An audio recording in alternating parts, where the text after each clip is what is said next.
Okay, today I'm gonna demo how to make a basic logo, and you're gonna use your name and your initials, but you're gonna follow the steps that I do, and you can decide on your font and your colors and the image that you're going to punch through your initials.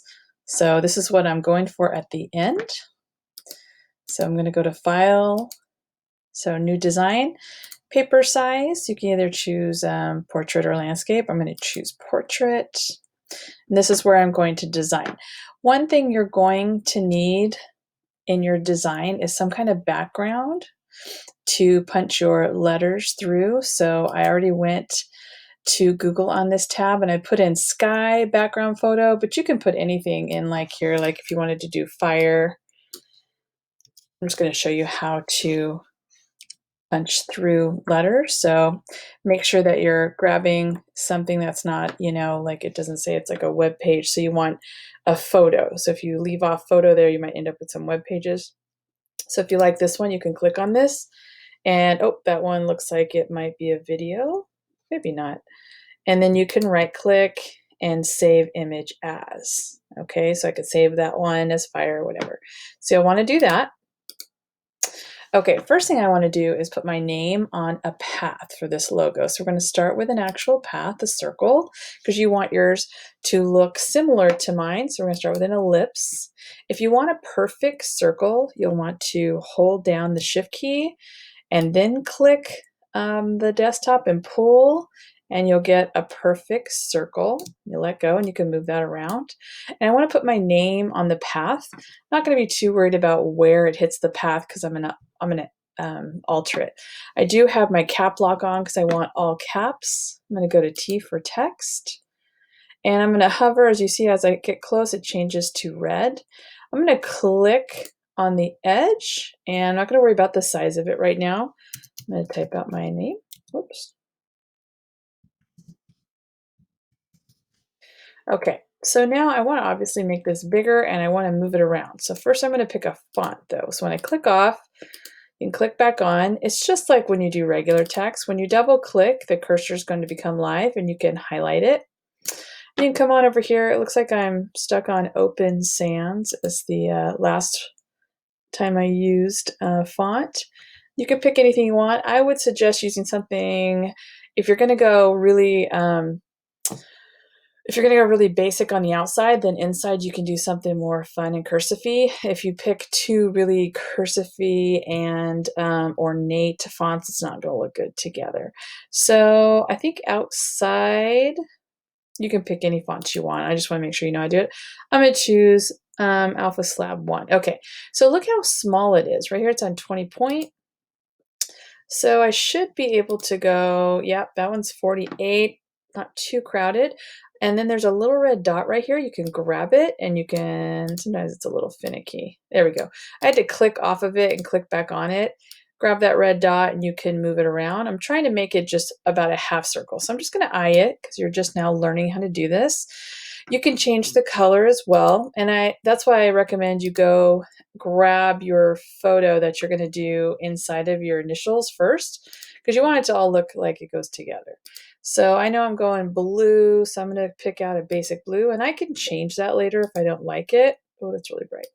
I'm going with that one. Okay, and inside of this, you can actually, if you've watched the videos we had before on typing on a path, you can play with the actual inside, outside, if your font is too close together, stuff like that. I'm just going to leave mine. It's pretty close to what I want to do. And so you can increase the size and stuff like that. Okay, now I don't really need that circle. So right over here where it says ellipse, you can actually hide it. Right here it says toggle visibility. Perfect.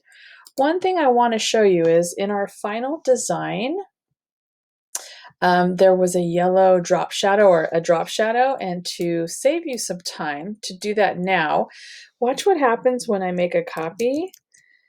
Look what happens when I copy paste. That's not what I want.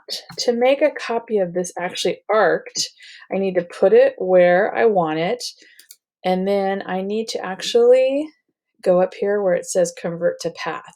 Once I do that though, I will not be able to change the spelling. I'll only be able to change the color and like the overall size. So keep that in mind. So make sure you're okay with where that is and where that's located on the circle.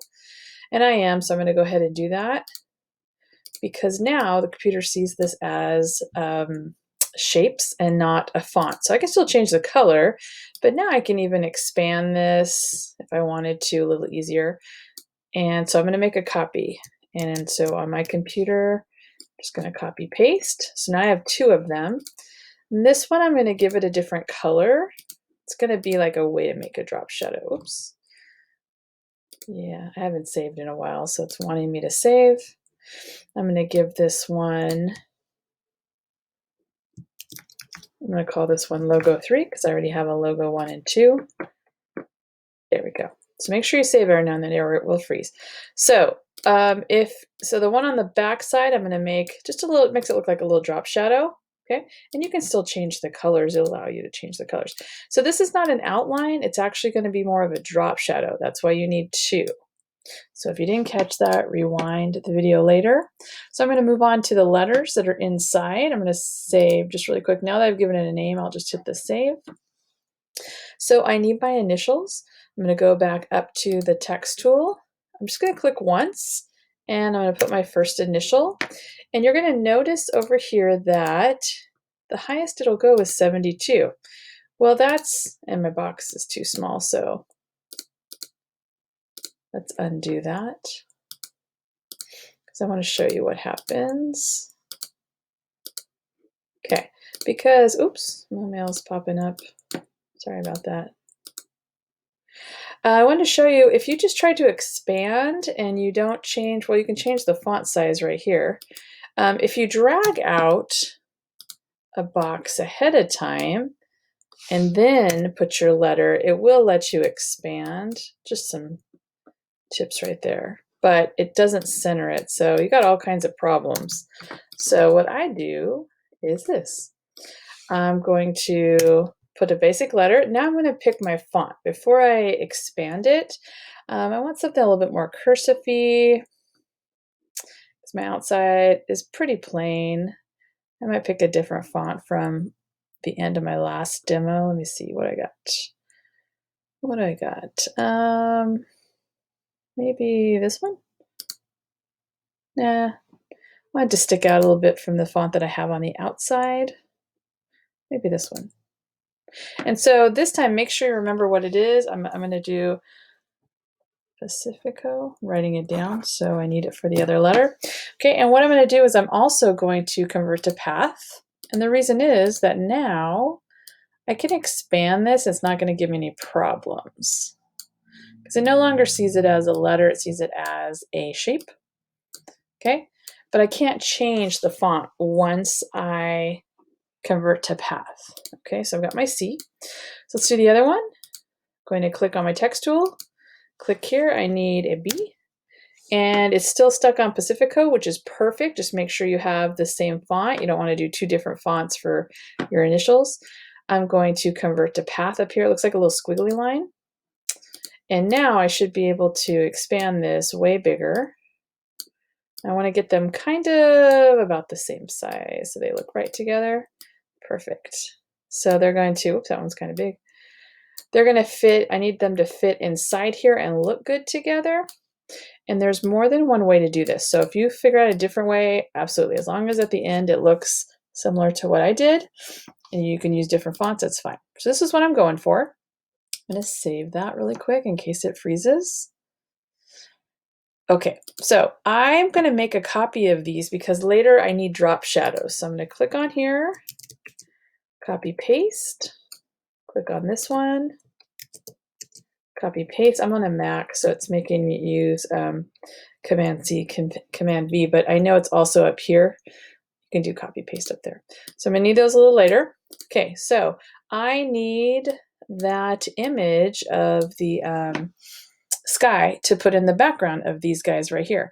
And so then we also, oh, they're already being converted. Okay, so I've already done that. I put it on my desktop. So if you were trying to do the fire, you would right click and save image. And when it comes up, make sure you know where it's going. Mine would have been going on the desktop. You give it a name, but I already have one. So I'm going to go up here to where there's a little image, and I'm going to go place image, and I'm going to find it, and there it is right there. There's a sky that I did before. Okay, so I need one per letter, and right now it's a little too small. Is it too small? Yeah, it needs to be a little bit bigger. So I'm going to drag it a little bit further out. So I need a copy of this. So again, copy and paste. I got two of them. Okay, so we don't need these right now. So I'm going to take this letter, and if you don't want to move it, you can actually do this over here. But see, I want you to be able to see the actual letters, so I'm going to tell this to go to the back.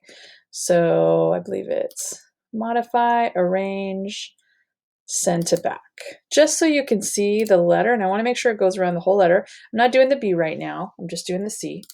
So I'm going to click on the background. I'm going to hold down the shift key and click on the letter, so I only have the letter and the one background image selected. Then you're going to go to modify, mask with shape. There it is. I'm going to do the other one. Same thing. I'm going to tell this to go to the back so you can see what I'm doing. Modify, arrange, send to the back. I'm going to click on the actual, I can click on the letter, hold the shift key down, click on the background. If you want to do this over here in the corner, you can. If you don't want to do right here, I just wanted you to know that to select more than one thing, I'm going to select off everything. I'm going to select one item, hold the shift key down, select the other. So I don't select everything. Go back to modify, mask with shape. If you're doing Illustrator, it would have been under create, compound shapes, or path tool, because there's always more than one way to do it. In fact, I think it will work under path tool, but I'm just going to do one way, mask with shape. So there are my two shapes there. I kept these. I'm going to save really quick in case it freezes. The first time you have to give it a name. After that, you just hit save. Okay, so I'm going to create drop shadows with these. I'm going to bring these guys back, but right now they're sitting on top. So I want to go modify, arrange, send to back. And I need to choose a different color. I'm going to leave it with yellow so it matches. Same thing here. Remember, I made a copy of these before, so they'd be ready. And I say that because it's like the third time I've done this, and I had to practice twice before, so I wanted to make it as easy on you as possible. So I learned that if I make a copy later, I didn't have to make a copy and untransform them for this to work.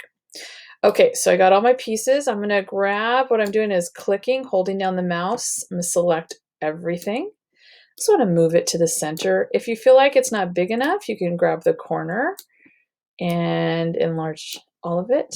Click off.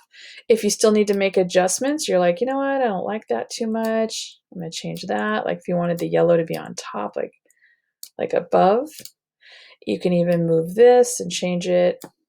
Okay, and that is the final piece. I'm going to save it. And then